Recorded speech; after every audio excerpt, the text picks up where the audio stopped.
Hey, what's up, guys? It is your girl, Coach LeighAnn, down here at AM Fitness in Plainville, bringing you yet another exercise of the week. Today we are talking about a resistance band seated row. So what we need for this exercise, we're just going to be in the jungle gyms, and you're just going to need a band, maybe two, depending.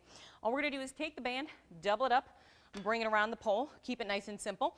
Because we're going to be in a seated position, we're going to get the band set up to about our chest level, maybe slightly lower, so that the line of pull is straight back to where we need it to be. So now from here, I've got my heels dug into the ground and my toes are up. That's part of what's going to help me stabilize. If we get into some heavier bands, you're more than welcome to put your foot kind of against the rack so that it doesn't start to, pull you forward. And just watch too that if at any point you're someone who happens to be on the inside, I don't know if you can see the metal plates, but we want to make sure that we don't sit on those because they are a little bit slipperier. So if we pull too hard, we might wind up pulling ourselves forward. But here, good amount of distance between ourselves and the attachment point. If we got our wrists through, then we can let it sit across our palms. The big muscle group here that we're focusing on is our lats. So if we're hooking too much, we have a tendency sometimes to kind of grip this thing too much, and then we're using too much of our forearms, and we're using too much of our biceps. As much as the bicep is an accessory muscle to this exercise, it shouldn't be the main mover.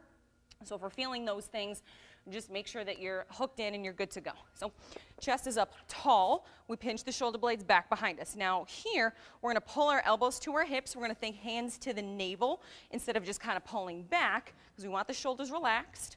We use the lats to pull back. We control back in.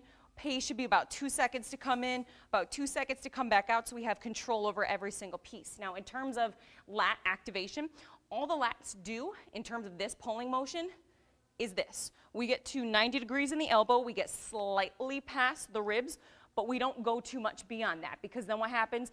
Your shoulder rotates. So when I'm in this position and my chest comes up tall, I've activated my lats, so if I go to pull back, this is all they do. If I try to go any further beyond that, I'm not pulling with my lats anymore. I can feel that, they shut off and something else took over.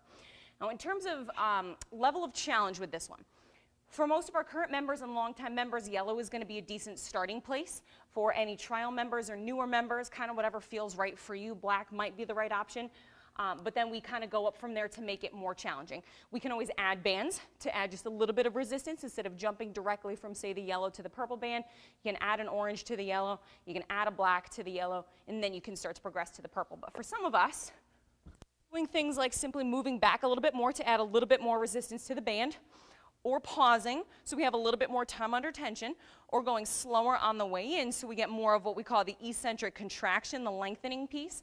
Those are all going to be really good ways to modify and progress this exercise instantaneously, number one, but to make sure that we're fitting it best to us. So if you have any questions how to perform your resistance band seated row, let any one of your coaches know. We'll help you out. Expect to see this in your upcoming program.